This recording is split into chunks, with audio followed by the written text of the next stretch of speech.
kung bago ka pa lang po dito sa aking channel, please subscribe and click the notification bell icon. Thank you! Hello mga ka-express, kumusta po kayong lahat? Ngayon ay araw po ng Biyernes, Biyernes Santo po. At alam natin pagka ganitong araw ay karamihan po sa ating mga kababayan o mga kababaryo ay umuwi ng probinsya para makasama ang kanilang mga mahal sa buhay, ang kanilang mga kamag-anak. Pero kadalasan kasi karamihan umuwi ng probinsya para mapanood yung prosesyon. Kasi kadalasan ng mga tradisyon ng mga Katolik, mga ka-express, hindi nawawala yan. Yung pinaparada yung mga santo at santa palibot sa paikot kanilang bayan o kaya ng syudad. Pero hindi po yan ang ating pag-uusapan. Ang pag-uusapan po natin ngayon ay yung nalalapit na pagbubukas ng Linz Open dito po sa Austria. Actually, 3 araw na lang at magsisimula na yung Linz Open, mga ka-express. At ito ay ang level po nito ay WTA 500 at ang surface na paglalaro ng mga professional tennis player ay clay o yung lupa, mga ka-express. So, dito sa Linz Open, mga ka-express, ay si Alex Ayala, mga ka-express, ay doon sa ranking na bago pumasok ang Linz Open ay na-carry out ni Alex Ayala yung kanyang ranking na number 32, rank 32. Although nung last na rank, the highest ranking o career high ni Alex ay rank number 29, ay nag-slide siya sa 32. And then from 32, nag-slide nga po siya to 45. So ang official ranking ni Alex Ayala, mga ka-express, ay rank 45 po siya. Dahil nga hindi niya tulad nga ng naipaliwanag ko sa inyo sa mga dati nauna kong videos o podcast ay hindi na i-depend hindi na depensahan ni Alex Ayala yung 390 points. Ang nakuha na yun niya lang na total points pagkatapos ng Miami Open ay 120 points lang. So short siya ng 270. Kung kaya bumagsak siya doon sa pwesto niya ngayon na rank 45. So dito, mga ka-express, sa Linz Open ay nagsisimula na pong mag-practice si Alex Ayala tulad ng napanood nyo dyan sa opening ng aking video, ng aking videos ay nakita nyo na nagpa-practice niyan si Alex Ayala. Nanonood po dyan si Rafael Nadal habang nagpa-practice si Alex Ayala. At alalahanin natin si Rafael Nadal ay hari po yan ng clay. Matagal niyang hinawakan yung pagiging hari ng clay noong napanahon ng prime time ni Rafi Nadal. So sinusupervise na mabuti ni Rafi Nadal yung kanyang yung estudyante. Siyempre, yan ang pinaka-numero 1 nilang estudyante ngayon dyan sa Rafi Nadal Academy, si Alex Ayala. Kung saan si Alex Ayala ay gumagawa talaga ng pangalan sa buong mundo dito sa larangan ng professional tennis game.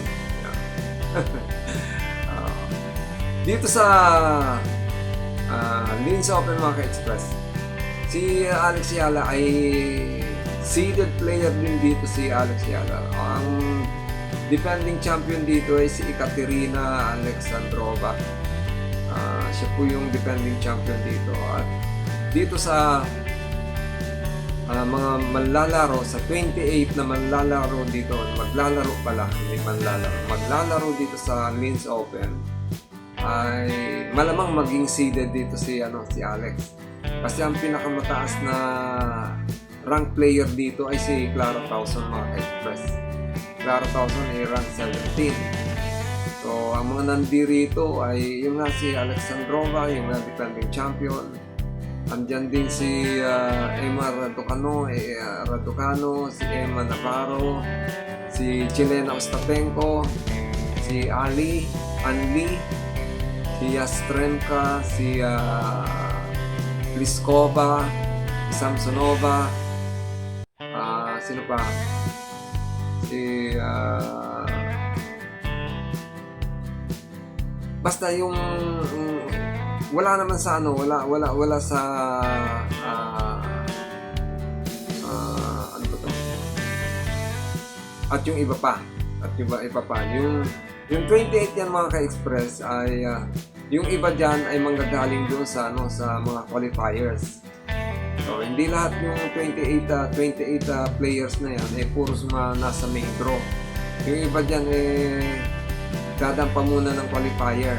So si Alex Yala hindi na yan po dadaan ng qualifier. Pero ang kagandahan nito dito sa WTA 500 level 500 mga ka-express, malamang na at sa akin lang pino-forecast ko ito wild forecast ko lang to malamang na maumabot si Alex dito sa ano, kung hindi semis baka final. Yan ang pinakamataas niyang aabutin. Kasi medyo bihasahan na rin nakikita ko doon sa practice niya habang nagpa-practice si Alex. Hindi ko lang naibigay sa inyo yung mahabang videos. Ay nakita ko na talagang ano,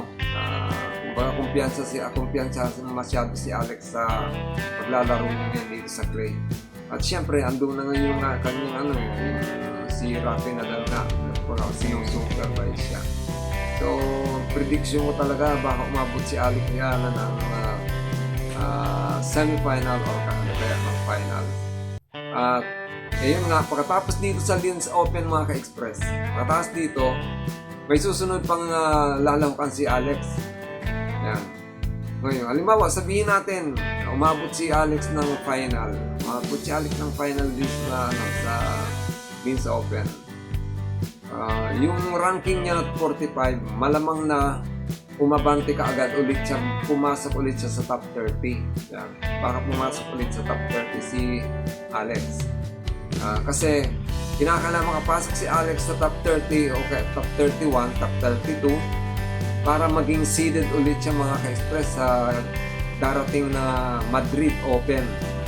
Yan. Ito yung isa pang ano, WTA 1000 mga ka-express. Yan ang kinakailangan na ano. Ito sa dalawang tournament, sa dalawang paglalaro ni Alex, kinakailangan makalikom ng mas maraming point si Alex. Nang sa ganun makapag-advance siya, pumasok siya ulit dun sa top 30. Kasi pagka napasok siya ng top 30 mga ka-express, sigurado yan. Kasi ang cut-off kasi April 13. So matatapos yung matatapos tong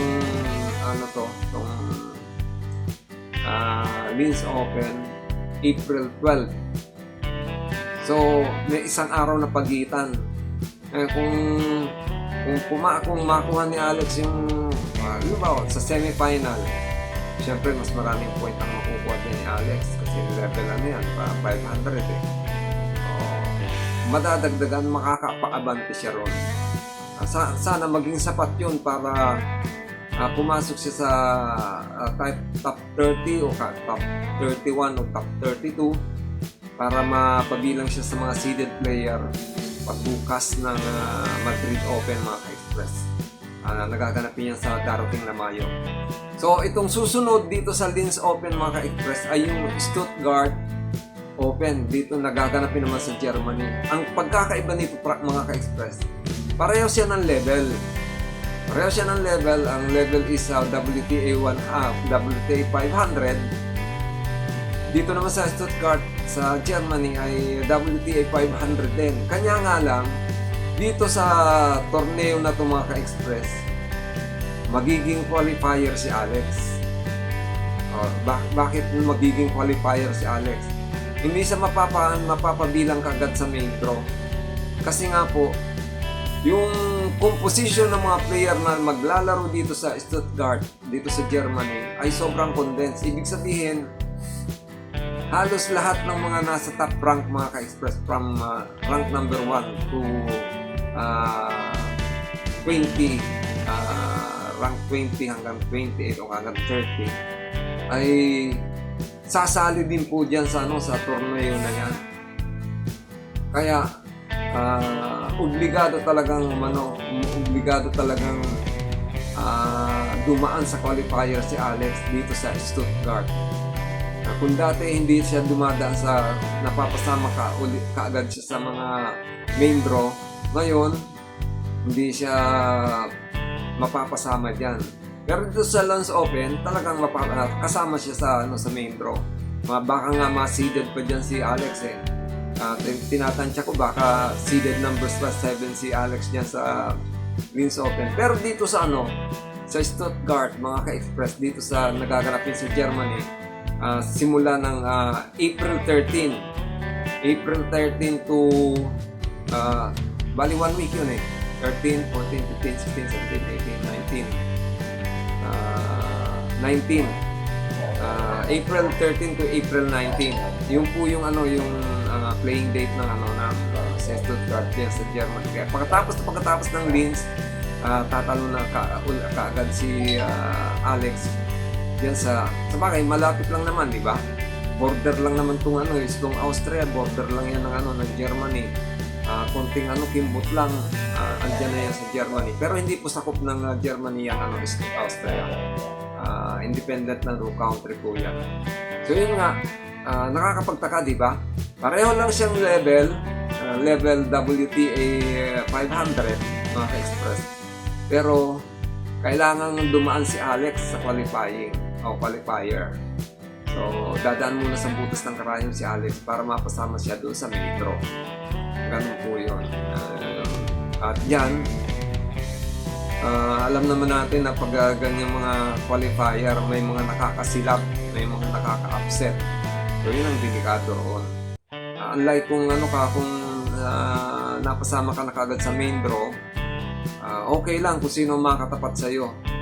Dito kasi sa qualifying mga ka-express, hindi mo alam yung kalaban mo pala may tinatago rin bagamat mababa yung kanyang ranking. O di ba ganun nangyari kay Alex doon sa Miami noon mga ka-express 2025. Sino mag-aakala na rank 140 noon si Alex? Tapos kumbaga hindi ata siya na-scout ng mga Grand Slam winner. O kaya pinagtatalo niya yon. Ganun din ang mangyayari diyan sa qualifier dito sa Stuttgart, dito sa nagaganap din sa Germany mga ka-express. Pero let's hope na siyempre mataas pa rin ang kumpiyansa natin na mapagtatagumpayan ni Alex ang anumang laban niya, mga laban niya dito sa play season. So, subaybayan natin mga ka-express at siyempre supportan pa rin natin lagi ang ating kababayan si Alex Ayala sa lahat ng kanyang mga games, sa lahat ng kanyang kahit mga practice, supportan po natin siya mga ka-express. And siyempre, andun yung dasal na kailangan ni Alex Ayala kasi mas mapwersa, mas mabisa yung dasal. Baga nagkakaisang dasal ng mga Pilipino. Hindi man yan personal na nakakatulong doon sa paglalaro ni Alex, pero maaring makapagbigay ng good vibes, kay Alex Ayala. Siyempre, kung ikay pinagdadasal, maraming nagdadasal sa'yo na mas lalo kang lumakas, mas lalo kang gumaling, parang nakaka-good vibes yun, diba? And siyempre, at the back of the mind ni Alex Ayala, alam niya, pinagdaras niya lang ng sambayan ng Pilipino tuwing lalaban siya. So, nandito na lang po mga ka-express. Maraming salamat po at shoutout po sa inyong lahat. Thank you po sa panonood ng aking channel. Siyempre, gusto ko rin po magpasalamat sa aking mga viewers, sa lahat mga nagpo-comment, sa lahat po ng nagla-likes. Thank you po. God bless you po. Diyos na po ang bahalang gumanti sa inyong kabutihan loob. Maraming salamat. God bless you and Diyos mabalas. Thank you po.